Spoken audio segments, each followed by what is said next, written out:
एक गांव में एक गाय अपने बछड़े के साथ रहती थी। गाय प्रतिदिन हरी घास चरने जंगल जाती थी ताकि उसके बछड़े को दूध मिल सके।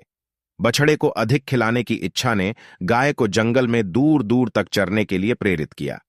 एक दिन गाय घास चरती हुई बाहर निकल गई। चरते चरते बाघ के इलाके तक पहुंच गया। जैसे ही बाघ की नजर गाय पर पड़ी तो वह गाय की ओर बढ़ा। बाघ को आता देख गाय डरने लगी। उसने बाघ से कहा, मुझे जाने दो, मेरा बछड़ा घर पर मेरा इंतजार कर रहा है, वह भूखा होगा। आज मुझे जाने दो, मैं वादा करती हूं कि उसे खाना खिलाकर फिर यहीं आऊंगी और तब तुम मुझे खाना। गाय की बात सुनकर बाघ हंसने लगा और बोला, क्या मैं बेवकूफ दिखता हूं? एक बार चले गए तो फिर लौटकर नहीं आएंगे।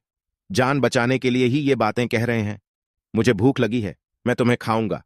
गाय ने बहुत प्रार्थना की और अपने बछड़े के लिए रोती रही, लेकिन बाघ ने गाय की कोई भी विनती नहीं मानी। लेकिन गाय गिड़गिड़ाती रही।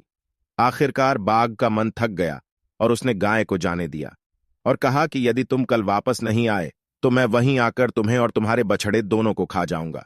गाय ने उस समय राहत की सांस ली, लेकिन जैसे जैसे वह घर की ओर बढ़ रही थी, अपने वादे के बारे में सोचकर उदास हो रही थी। गाय के घर पहुंचने पर बछड़ा अपनी मां को देखकर खुश हुआ और दूध पीने लगा।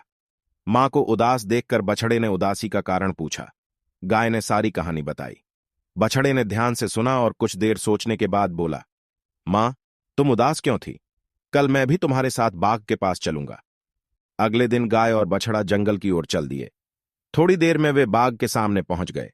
अब गाय को अपने बछड़े की जान का डर अधिक सताने लगा। वह असहाय थी। गाय ने कहा, बाघ, मैं अपने वचन के अनुसार आई हूं, मुझे खा लो और मेरे बछड़े को जाने दो। तब बछड़ा बोला, नहीं बाघ, पहले तुम मुझे खाओ। गाय ने बछड़े को चुप कराते हुए कहा, नहीं नहीं, मुझे खाओ, बछड़े को जाने दो। नहीं, बछड़ा बोला और बाघ के सामने जाकर बोला कि पहले तुम्हें मुझे खाना होगा। बाघ ने हंसते हुए कहा कि न तो मैं तुम्हें खाऊंगा और न ही तुम्हारी मां को। उसने अपनी बात रखी और तुम्हारी जान बचाने के लिए यहां आई, और दूसरी तरफ तुम हो जो अपनी मां के लिए मरने को तैयार हो। अगर मुझे खाना ही होता तो कल ही गाय खा लेता। मैं तो बस यह देखना चाहता था कि गाय अपना वादा पूरा करती है या नहीं। बाघ को बछड़े से बहुत प्यार था और उन दोनों को छोड़ने उनके घर भी गए।